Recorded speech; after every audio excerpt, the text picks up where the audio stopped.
Halo Sobat NC, selamat pagi ya. Semoga hari ini kalian semakin bersemangat. Semoga hari ini kalian semakin mudah untuk tersenyum ya.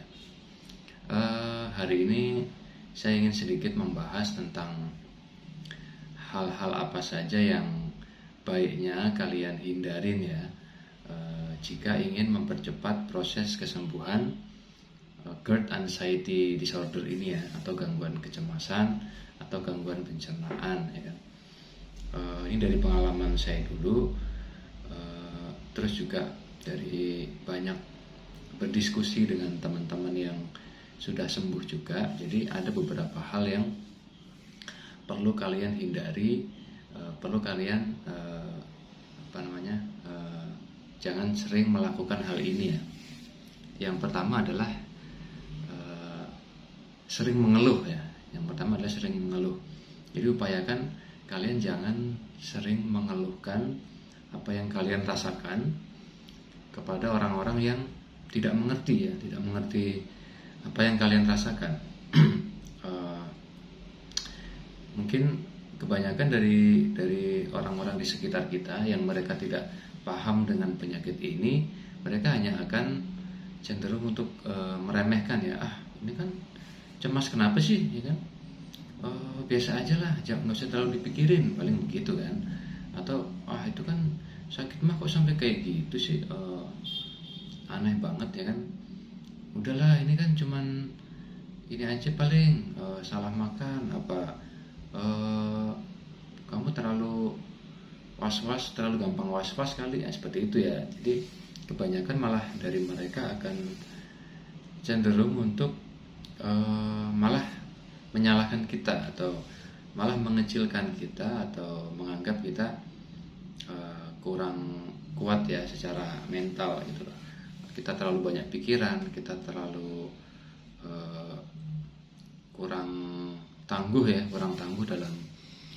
dalam menjalani penyakit itu atau yang kita rasakan. Jadi baiknya kalian jangan banyak mengeluh ke orang-orang yang tidak mengerti ya kan. Kalian kalau mau menyampaikan keluhan tentang sensasi, tentang gejala kecemasan ini, kalian bisa ke dokter atau ke profesional yang lain ya, atau ke teman-teman yang sudah sembuh ya, sudah sembuh, sudah melewati. Jadi mereka akan memahami yang kalian rasakan ya.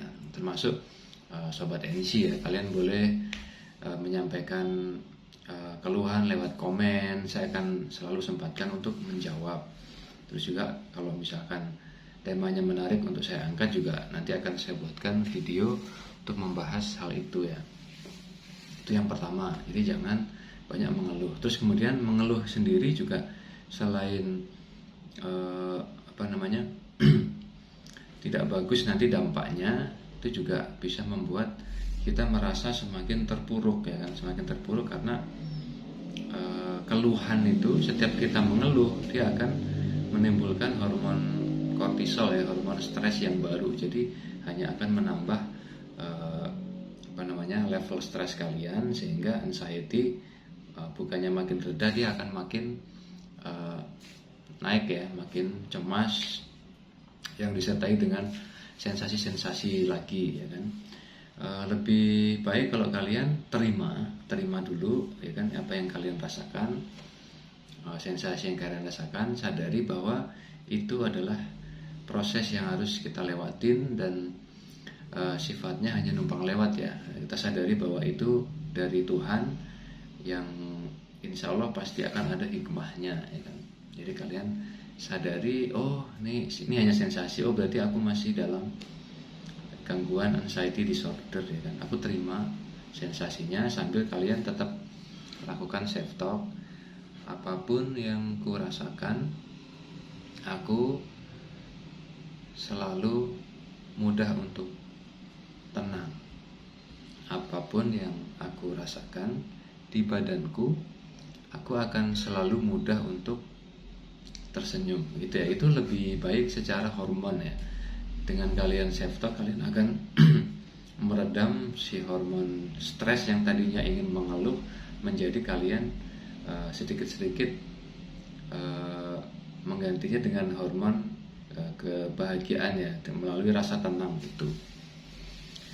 Kemudian hal lain yang perlu kalian hindari adalah jangan merasa apa yang kalian rasakan itu paling menderita dibanding yang lain ya. Jadi semua orang yang mengalami GERD anxiety disorder ini memang sensasinya kan luar biasa ya, 1001 sensasi.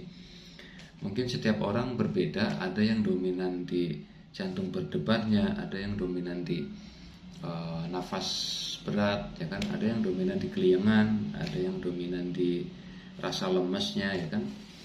Dan setiap orang pasti merasa yang dirasakannya adalah yang paling berat. Jadi perlu kalian ketahui bahwa hampir semua penderita GERD anxiety ini sama kok yang dirasain kan, semuanya emang hampir sama gejalanya yang pernah saya sebutkan ya kan.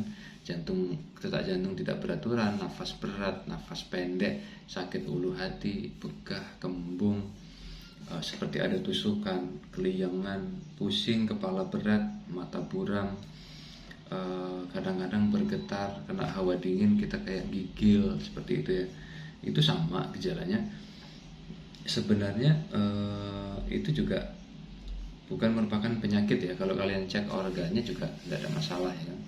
EKG kalian mungkin USG kalian ronsen atau bahkan MRI atau mungkin endoskopi ya, semua yang kalian lakukan biasanya juga nggak terlalu ada masalah di organ kecuali untuk teman-teman yang dispepsianya organik ya, atau radang lambung atau tukak lambung, itu emang biasanya ada peradangan ya. Itu kalau itu kalian harus berkonsultasi ke dokter. Di sini saya fokus kepada yang tidak mengalami gejala seperti BAB darah atau muntah darah atau ada rasa perih yang luar biasa di perut ya, ketika bahkan ketika hanya minum air ya. Itu berarti kalau tidak ada gejala seperti itu berarti kalian murni dispepsia fungsional atau gangguan asam lambung yang dipengaruhi oleh faktor psikis ya.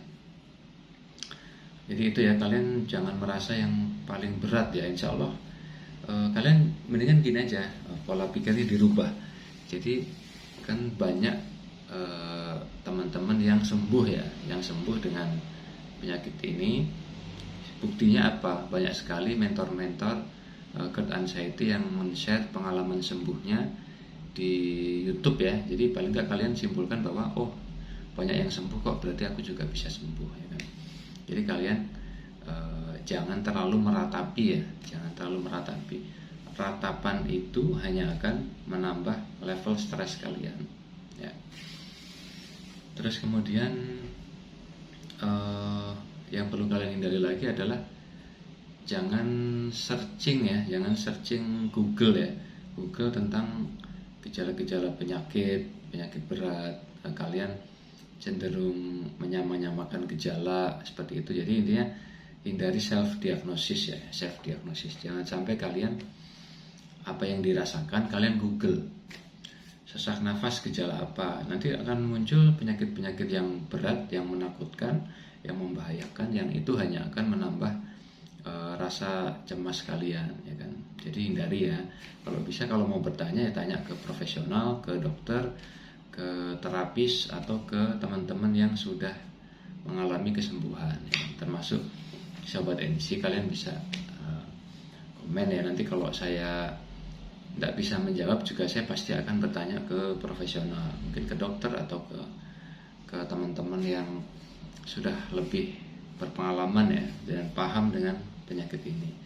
Jadi stop googling ya, stop self diagnosis, please, jangan pernah self diagnosis, oke?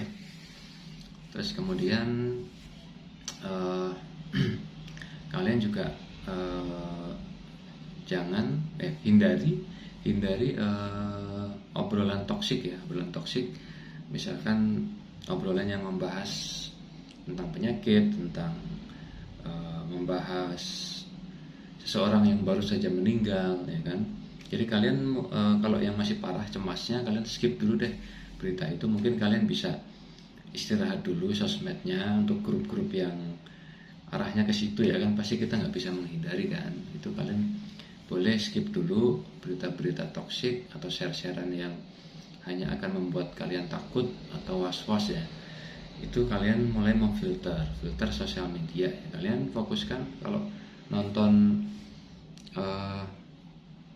kalau bersosmed ya fokus dulu ke hal yang menyenangkan ya. Pembahasan tentang hobi, kalian ikut grup komunitas yang sesuai hobi kalian atau sesuai kesenangan kalian suka musik, kalian suka sepeda, kalian fokus ke grup-grup itu aja ya kan. Kalau untuk obrolan yang sifatnya ada bulian di situ atau ada unsur yang menakut-nakuti, beberapa teman yang suka menakut-nakuti dengan penyakit-penyakit ini, kalian skip dulu ya, demi kebaikan kalian ya. Bukan berarti kita membatasi pergaulan, enggak. Nanti kalau sudah normal ya boleh bergaul lagi dengan mereka ya. Jadi kalian harus pintar-pintar memfilter ya. Tonton aja video-video tentang sembuh GERD anxiety, insya Allah akan bermanfaat untuk kalian. Terus kemudian juga kalian akan mendapatkan pemahaman dari pengalaman teman-teman yang sudah sembuh, termasuk sobat MC. Terus kalau menonton, upayakan jangan di skip ya, tonton utuh, dengarkan baik-baik, jadi kalian tidak lari-lari, pemahamannya tidak setengah-setengah. Soalnya kadang-kadang ada beberapa pertanyaan sobat NC ini sebenarnya sudah ada di video saya gitu. Mungkin video yang sebelum-sebelumnya ya, pasti saya arahkan, oh tonton aja video yang ini. Jadi sebenarnya itu saya sudah pernah bahas. Mungkin bisa jadi belum nonton atau nontonnya tidak utuh ya itu. Tapi saya sih tidak menyalahkan kalian, karena memang biasanya sih penderitaan anxiety disorder ini agak susah fokus. Tapi itu perlu proses. Kalian cukup latih terus ya, latih dengan kegiatan, dengan hobi yang bisa melatih fokus kalian, dengan olahraga, atau dengan fokus membaca pelan-pelan ya kan. Insya Allah sih nanti fokus kalian akan kembali, kalian mulai bisa konsentrasi. Terus kemudian satu lagi yang harus kalian hindari adalah begadang ya. Jangan begadang dulu, kalian harus cukup istirahat minimal 7-8 jam, itu wajib untuk yang masih pemulihan. Jadi kalau kalian mengalami gangguan insomnia, kalian bisa dengarkan afirmasi. Saya sudah buatkan juga untuk afirmasi gangguan sulit tidur, atau kalian dengarkan audio relaksasi, suara-suara musik instrumen, suara-suara air ya. Itu juga bagus untuk membantu kalian untuk cepat untuk tidur ya. Terus kalian juga hindari main gadget menjelang tidur tuh hindari ya. Kalau misalkan, soalnya HP ini tuh ada radiasinya kan. Radiasinya ini juga ada beberapa unsur yang bisa menghambat melatonin kalau nggak salah ya. Jadi kalau kalian main gadget, radiasi itu akan mengganggu salah satu hormon kebahagiaan kalian gitu loh. Jadi bikin kita susah tidur, apalagi kalau kita menonton sesuatu yang menimbulkan rasa takut atau rasa was-was ya di bawah sadar kita ya. Tuh, hindari ya. Jadi kalian kalau bisa, kalau mau tidur ya 1 jam sebelum tidur tuh udah HP taruh aja, tinggal pasang alarm ya kan. Upayakan kalian batasi, kalian nonton hanya yang hal-hal positif. Terus jamnya juga dijaga ya, jangan terlalu sering ya, terutama menjelang tidur. Hindari main gadget ya, main HP atau main smartphone ya. Itu. Terus kemudian ini juga yang banyak yang nggak disadari ya sama teman-teman. Kalian hindari jangan pernah kalian masih memendam rasa sedih atau rasa kesal atau rasa kecewa atas apa yang sudah terjadi ya, atau bagian dari masa lalu kita. Mungkin kalian punya kepedihan, punya kesedihan, punya pengalaman buruk di masa lalu. Itu kalau bisa kalian jangan masih memendam itu ya. Kalian kalau bisa, kalian harus berdamai dengan masa lalu ya kan. Kalian bisa terapkan terapi berdamai dengan masa lalu atau ikhlas memaafkan yang pernah saya share. Jadi kalian hadirkan peristiwanya, kalian sambil bayangin, hadirkan peristiwanya, rasakan di badan kita. Ketika menimbulkan reaksi tidak nyaman, kalian langsung tarik nafas diafragma, lepaskan dan ucapkan, aku maafkan peristiwa itu, aku maafkan orang-orangnya, si ini, si anu. Bersamaan dengan hembusan nafas ini, aku mengikhlaskan masa laluku yang menyedihkan itu, gitu ya. Kalian lakukan berulang, nanti akan semakin kita plong. Nanti setiap kali mengingat kejadiannya sudah tidak ada lagi ganjalan di hati ya. Kalian sudah bisa tersenyum. Kejadian itu sudah memberikan hikmah seperti ini. Kalian lebih mengambil hikmahnya. Ya, jadi kalian jangan menyimpan dendam ya bahasanya. Jangan menyimpan dendam, jangan menyimpan kekesalan, jangan menyimpan rasa benci ya kan. Udah harus diplongkan ya kan. Itu banyak nggak disadari karena banyak teman-teman ini terlalu fokus pada lambungnya ya kan, pada apa yang ada di pikirannya, terutama pikiran bawah sadar ya, tidak disadari gitu loh. Jadi padahal mungkin sebab apinya itu adalah mungkin luka batin masa lalu itu sendiri gitu. Jadi ada kayak api yang masih membara gitu ya. Ya gitu ya. Apalagi ya yang harus dihindari ya. Terus ini sih ya, ini tambahan kalian upayakan jangan cuma nonton ya, jangan cuma nonton videonya aja, tips-tips dari saya jangan cuma ditonton. Kalau bisa diterapkan ya, dan diterapkannya bukan sehari 2 hari gitu, maksudnya terapkan dalam jangka waktu setiap hari kalian coba dulu 2 minggu, coba rasakan gitu. Nanti kalian ada rasa perbaikan, kalian lanjutkan terus pola makan, pola hidup, pola pikir, menanamkan kepasrahan, self talk, pernafasan diafragma, mendengarkan afirmasi, olahraga pagi sore, olahraga mingguan yang sifatnya outdoor dan berinteraksi dengan orang. Kalian bersilaturahmi, mengunjungi kerabat, teman lama ya kan. Kalian tekuni hobi, terus kemudian kalian konsumsi vitamin pendukung ya kan, atau makanan-makanan yang bisa menghasilkan vitamin ini. Jadi itu kalian terapkan rutin.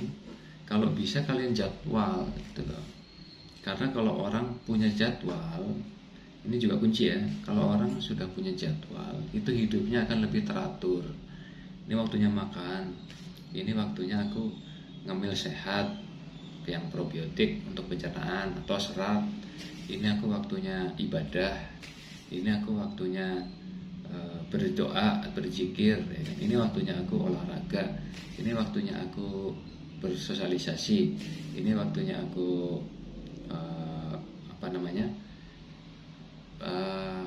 melatih pernapasan diafragma. Ini waktunya aku dengarkan afirmasi. Ini waktunya aku meditasi. Meditasi sih nggak tiap hari ya, boleh mungkin dalam seminggu sekali.